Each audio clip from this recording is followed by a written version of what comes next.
To a story that certainly got your attention on our social media pages today. A bear spotted over the weekend in Port St. Lucie.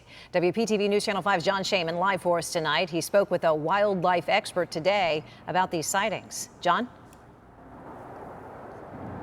Well, Shannon, I'm here along Savage Boulevard, right by the I-95 overpass. I had a chance to talk to a wildlife expert and to a gentleman who lives nearby who said he saw a bear here years ago and then saw another bear, maybe the same one, a lot more recently.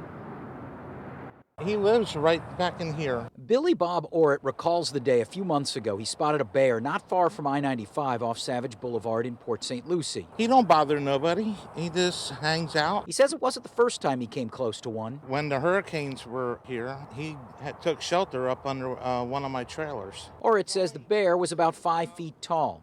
Could it be this one? Oh my gosh. Why do we have a bear? Whether it's the same bear spotted over the weekend by another family that lives in the area is unclear.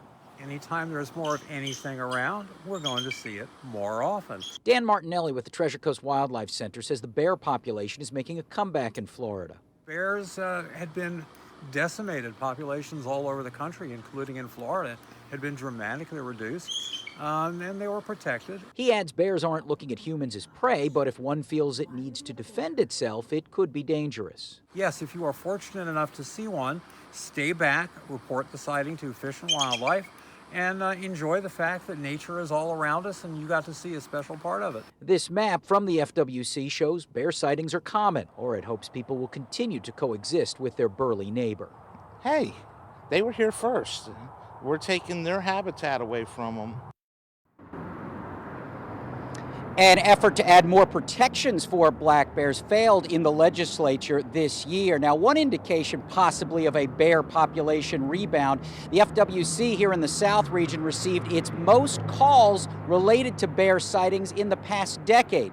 Now, out of those 900 plus calls, only about 2% were over public safety issues. We're live this afternoon in Port St. Lucie. John Shaman, WPTV News Channel 5.